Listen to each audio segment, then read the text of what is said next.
وہ حضرت ابراہیم خلیل اللہ تھے جو اولو العزم نبی تھے، ان کو اللہ نے صحیفے عطا فرمائے تھے، ان کو اللہ نے شریعت دی تھی، اور وہ اللہ کے بڑے خاص بندے تھے، اور پھر امتحان دے کے وہ امامت کے مرتبے تک پہنچے تھے۔ فرمایا آپ نے؟ ہاں، امتحان دے کے امامت کے مرتبے تک پہنچے تھے۔ امامت کا مطلب ہوتا ہے قیادت، امامت کا مطلب قیادت، لیڈرشپ۔ حضرت ابراہیم کے 3 امتحان ہوئے تھے، اور جب تینوں امتحان وہ پاس کر چکے تو امام بنائے گئے۔ پہلا امتحان مال سے ہوا تھا، جس کے لیے تاریخ میں یہ ہے کہ وہ ایک صحرا میں کھڑے تھے اور دمبیاں تھیں، شیپ کیٹل، وہ چر رہی تھیں وہاں کے اوپر، اور وہ اللہ کا ذکر کر رہے تھے، ان کے لبوں پر مناجات تھی، اور نظروں سے وہ دیکھ رہے تھے ان جانوروں کو، چر رہے تھے۔ اور ایک دفعہ انہوں نے صحرا میں محسوس کیا کہ کوئی اور ہے ان کے علاوہ بھی وہاں، اور جو انہوں نے مڑ کے دیکھا تو ایک بڑا حسین خوبصورت نوجوان، بہت ہی خوبصورت تھا وہ آدمی، وہ کھڑا ہے، وہ آسمان کو دیکھ رہا ہے بڑے والہانہ انداز میں۔ اور اس کے بعد دیکھتے دیکھتے ایک دفعہ اس نے ایک آواز دی، سبوح قدوس رب الملائکۃ والروح، اور ایسی آواز تھی اس کی، اور ایسا انداز تھا، اور ایسا پکارنے کا طریقہ تھا کہ ایسا لگا جیسے صحرا کے ذرے ذرے سے آواز آ رہی ہے، اور دل کھنچ رہے ہیں۔ تو حضرت ابراہیم بہت متاثر ہوئے اس کی آواز سے، اور بہت پسند آئی اس کی تسبیح، تو اس کے پاس گئے اور کہنے لگے، بھائی کیا تو میرے رب کو پکار رہا ہے، میرے اللہ کو پکار رہا ہے؟ اور اس نے کہا، بے شک، اس کے علاوہ اور کون اس لائق ہے کہ پکارا جائے، اسی کو پکار رہا ہوں۔ کہا، واہ سبحان اللہ، کیا آواز ہے تیری، اور کیا انداز ہے تیرا، اور کیا طریقہ ہے، اور کیا کشش ہے تیری آواز میں اور لہجے میں۔ بھائی دل بھرا نہیں، یہ جو گلہ چل رہا ہے یہ میرے ہی ہے، سب اس کا مالک میں ہوں، میں آدھا تجھے دے دوں گا، ایک دفعہ اور پکار دے۔ اس نے ایک دفعہ اور پکار دیا اسی کیف میں۔ ابراہیم کا ذوق ذکر خدا اور بڑھا، کہنے لگے، بھائی بہت عمدہ انداز ہے تیرا، ارے وہ بھی آدھا تو ہی لیتا ہے، ایک دفعہ اور پکار دیا۔ ایسا اس نے ایک دفعہ اور پکار دیا۔ اب گلہ تو پورا دے دیا اس کو، مگر ذوق کم نہیں ہوا۔ کچھ سوچتے رہے، اس کے بعد کہنے لگے، بھائی سنو، ایک بات میں سوچ رہا ہوں، اس کی دیکھ بھال کے لیے بھی تمہیں ایک آدمی چاہیے ہوگا۔ ان کہا، چاہیے تو ہوگا۔ تو کہا، بھائی میں ہی خدمت کروں گا زندگی بھر تمہاری، ایک دفعہ اور پکار دو۔ اس نے ایک دفعہ اور پکار دیا۔ یہ سر جھکا کے اس کے پاس کھڑے ہو گئے، کہنے لگے، بھائی ہم وعدے سے مکرنے والے لوگ نہیں ہیں، جو کہا ہے وہ پورا کریں گے۔ لیکن اس سے ایک بات کا اندازہ لگائیے کہ یہ سنت ابراہیمی ہے کہ جس سے محبت ہوتی ہے اس کا نام بار بار سننے کو دل چاہتا ہے۔ اب نعرہ حیدری کی وجہ نہ پوچھئے کیا ہے۔ اور جب یہ سر جھکائے اس کے پاس جا کے کھڑے ہو گئے تو اس نے غور سے دیکھا، اور اس نے بڑے ادب سے کہا کہ آپ نے شاید مجھے پہچانا نہیں۔ ان کا، کون ہے آپ؟ ان کا، جی میں بھلا آپ کی جان لے کے کیا کروں گا، اور آپ کا مال لے کے کیا کروں گا، اور میری کیا مجال جو آپ سے خدمت لوں؟ میں جبرائیل ہوں، خدا نے مجھے بھیجا تھا اس امتحان کے لیے کہ آپ کو مال زیادہ پیارا ہے کہ اللہ۔ مبارکباد قبول کیجئے، آپ امتحان میں پاس ہو گئے، آپ نے ثابت کر دیا کہ آپ کو مال نہیں پیارا ہے، اللہ پیارا ہے۔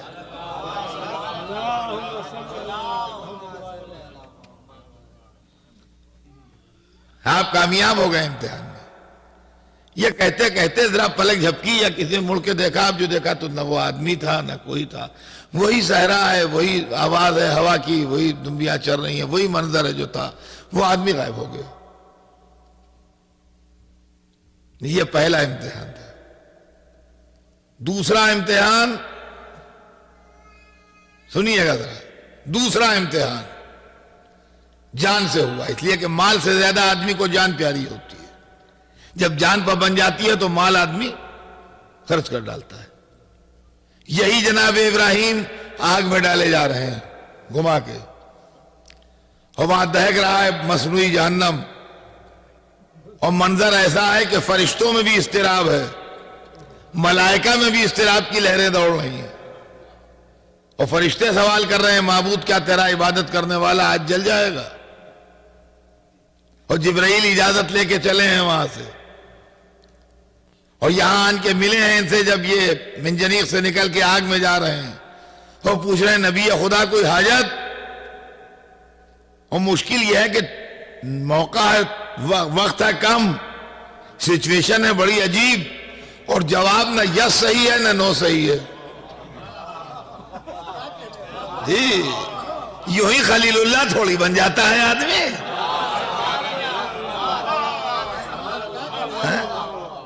یوں ہی ایسے بن جائیں تو ہم سب خلیل اللہ ہو جائیں.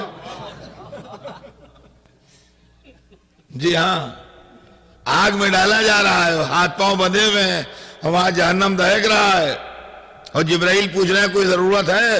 اور جواب نہ ہاں صحیح ہے نہ نہیں صحیح ہے. دونوں جواب، ہاں کہہ دیں تب بھی فیل ہو گئے امتحان میں، اور نہیں کہہ دیں تب بھی فیل ہو گئے. کہیں کیا؟ اس لیے کہ اگر ہاں کہہ دیں تو اللہ کی دوستی کا دعویٰ اور جبرائیل سے کہہ رہے ہو، اور اگر نہیں کہہ دیں تو بندے ہو کہہ رہے ہو کوئی حاجت نہیں.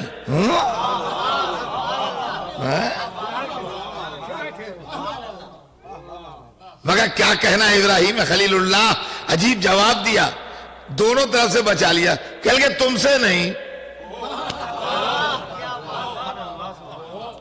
تم سے نہیں. اب جس سے ہو اس سے ہو، یہ تھوڑی کہا کہ ہمیں کوئی حاجت نہیں. جو کہہ رہا ہے اس سے کچھ مانگا بھی نہیں، کہا تم سے نہیں.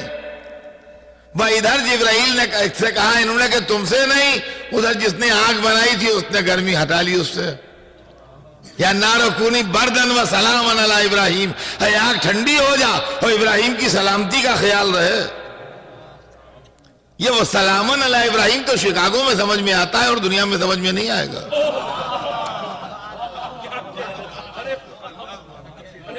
ہاں، یہ وہ سلامن علی ابراہیم کا ٹکڑا سمجھنا ہے تو شکاگو آئیے، جہاں ٹمپریچر مائنس میں جاتا رہتا ہے نیچے. یا نارو کونی بردن ہے، آگ ٹھنڈی ہو جا. کتنی ٹھنڈی ہو؟ -50 میں چلی جائے، -100 میں چلی جائے تو کب جیے گا آدمی -100 میں؟ وَسَلَامًا عَلَىٰ ابراہیم، اتنی ٹھنڈی ہو کہ زندگی ابراہیم کی باقی رہے. اے بھائی جیسے آگ میں جل کے مر جاتا ہے ویسے سردی میں اکڑ کے بھی تو آدمی مر جاتا ہے.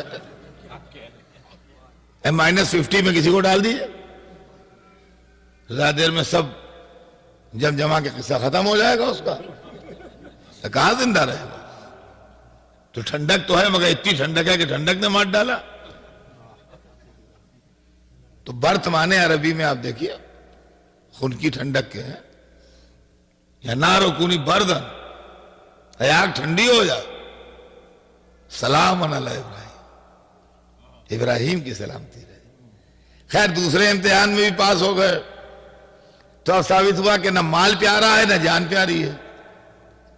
لیکن جان سے زیادہ جو چیز آدمی کو پیاری ہوتی ہے وہ اس کی اولاد ہوتی ہے.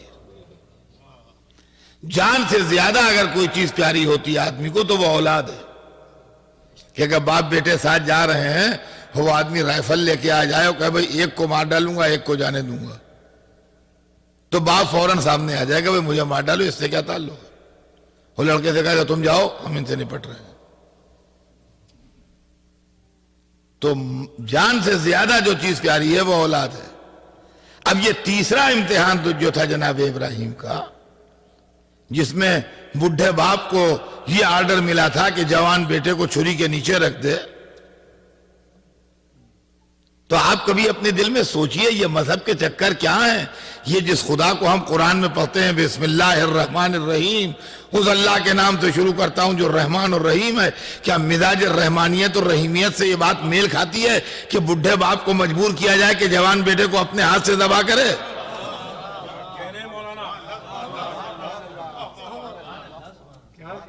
کیا ایسے مجبور کرنے والے کو رحمان الرحیم کہا جائے گا؟ اب سوچئے کہ اپنے ہاتھ سے اپنے بیٹے کا گلا کاٹو. تو عزیزان گرامی یہ بات نہیں تھی وہاں گلا ولا کٹوانے کا معاملہ نہیں تھا. وہاں معاملہ یہ تھا کہ محبت تل رہی تھی. ہم زیادہ پیارے ہیں کہ اللہ زیادہ پیارا ہے؟ ہم زیادہ پیارے کہ اولاد زیادہ پیاری؟ یہ بتاؤ. یہ امتحان ہے. اس کے اندر آپ رحمانیت اور رحیمیت پر شبہ نہ کیجئے. جیسے بچہ ہر ایک چیز استاد سے پوچھتا ہے، استاد بتاتا ہے، بڑا شفیق استاد ہے، مگر امتحان میں پوچھے گا تھوڑی بتائے گا. تو استاد کے شفیق ہونے پر شبہ نہ کیجئے، یہ منزل امتحان ہے. ہاں، سال بھر اسی نے پڑھایا ہے آپ کو، ہر چیز بتائی ہے، لیکن انویجیلیشن میں وہ ٹہل رہا ہے تو اب تھوڑی بتائے گا. اس وقت نہ اس کو بتانا زیب دیتا ہے، نہ آپ کو پوچھنا زیب دیتا ہے. آپ جو لوگ کہتے ہیں ارے صاحب یہ صاحب کیا امتحان کے 3 گھنٹے جو ہوتے ہیں اس کا حساب الگ ہوتا ہے، باقی زندگی کا حساب الگ ہوتا ہے. 3 گھنٹے 2.5 گھنٹے مطلب جتنی دیر بھی امتحان کا جو پیریڈ ہے اس کے قانون الگ ہیں اور باقی قانون الگ ہیں زندگی کے. 2 ساتھ میں پڑھتے ہیں لڑکے بیٹھے جوائنٹ اسٹڈی کر رہے ہیں، کیا بری بات ہے؟ بالکل ٹھیک بات ہے. ساتھ میں پڑھتے ہیں جوائنٹ اسٹڈی کر رہے ہیں بیٹھے ہوئے، لیکن امتحان جتنی دیر ہو رہا ہے اسی میں 2 لڑکے بیٹھے باتیں کر رہے ہیں. یہ انفیئر مینز میں شمار ہوتا ہے. ہاں، یہ انفیئر مینز جو ہوتے ہیں امتحان میں جاتے ہیں لڑکے بک ہو جاتے ہیں، 2 سال 3 سال کے لیے چلے جاتے ہیں. تو ایک خاص اصطلاح ایگزامینیشن کی UFM، تو وہ یہی ہے. سب کتاب لڑکے کے طالب علم کے پاس سے کتاب نکلی تو کتاب نکلنا کیا بری بات ہے؟ طالب علم کے پاس کتاب ہونا چاہیے. لیکن امتحان حال میں کتاب نکلی اس کی جیب سے، انفیئر. ماں باپ بزرگ پڑھے لکھے ہیں، فیملی پڑھی لکھی ہے، لڑکے کو پڑھاتے ہیں، کوچ کرتے ہیں، بتاتے ہیں، بہت عمدہ بات ہے، ہونا چاہیے، ضرور ہونا چاہیے. جو پڑھے لکھے ماں باپ ہیں اپنے بچوں کو پڑھائیں، ان کو کوچ کریں. لیکن امتحان میں پہنچ جائیں بتانے کے لیے، ارے بڑی ہائے ہو جائے گی، ارے آپ کو کیا ہو گیا، لڑکے کو امتحان دینے دیجیے. عزیزان گرامی، زندگی سے مذہب کو سمجھیے، خواہ مخواہ کے اعتراض کرنے والوں میں نہ جائیے.